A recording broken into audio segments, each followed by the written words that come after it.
കോട്ടയം അയർക്കുന്നത്ത് അമ്മയും മക്കളും ആത്മഹത്യ ചെയ്ത കേസിലെ പ്രതികളുടെ ജാമ്യാപേക്ഷ തള്ളി. മരിച്ച ജിസ്മോളുടെ ഭർത്താവ് ജിമ്മിയുടെയും ഭർത്തൃപിതാവ് ജോസഫിന്റെയും ജാമ്യമാണ് തള്ളിയത്. കോട്ടയം ജില്ലാ സെഷൻസ് കോടതിയാണ് ജാമ്യം തള്ളിയത്. വിവരങ്ങളുമായി സനോജ് സുരേന്ദ്രൻ കൂടി ചേരുന്നുണ്ട്.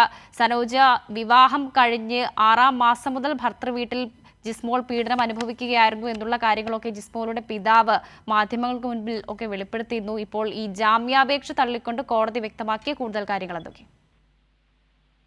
ജാമ്യത്തെ ശക്തമായി എതിർക്കുകയായിരുന്നു. ജിമ്മിയുടെ പിതാവ് ജോസഫിന്റെയും ജാമ്യാപേക്ഷ പരിഗണിക്കുന്ന വേളയിലാണ് പോലീസ് ശക്തമായ നിലപാട് സ്വീകരിച്ചത്. പ്രതികൾക്ക് ജാമ്യം നൽകിയാൽ അത് തെറ്റായ സന്ദേശം നൽകുമെന്നും മാത്രമല്ല പ്രതികൾ മറ്റുള്ള ആളുകളെ സ്വാധീനിക്കാനുള്ള സാധ്യത ഉണ്ടായെന്നും അതിനാൽ കേസന്വേഷണം മുന്നോട്ട് പോകുന്നതിനിടയിൽ പ്രതികൾക്ക് ജാമ്യം നൽകരുത് എന്നുള്ളതുമായിരുന്നു പോലീസിന്റെ പ്രധാനപ്പെട്ട ആവശ്യം. എന്നാൽ തങ്ങൾ കുറ്റക്കാരല്ല എന്നും യാതൊരു കാരണവുമില്ലാതെയാണ് തങ്ങൾക്ക് ജയിലിൽ കഴിയേണ്ടി വരുന്നതെന്നും അതിനാൽ ജാമ്യം അനുവദിക്കണമെന്നുമായിരുന്നു ജിമ്മിയുടെ പിതാവിന്റെയും ആവശ്യം. എന്നാൽ നീണ്ട വാദപ്രതിവാദങ്ങൾക്കൊടുവിൽ കോടതി ജാമ്യം അനുവദിക്കുന്നത് നിഷേധിക്കുകയായിരുന്നു.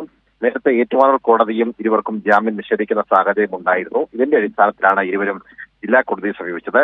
ജില്ലാ കോടതിയും ജാമ്യം നിഷേധിച്ച സാഹചര്യത്തിൽ ഹൈക്കോടതിയെ സമീപിക്കാൻ ഒരുങ്ങുകയാണ് ജിമ്മിയുടെ പിതാവ് ജോസഫും. ശരി, സനോജ് സുരേന്ദ്രനാണ് വിവരങ്ങൾ നൽകിയത്.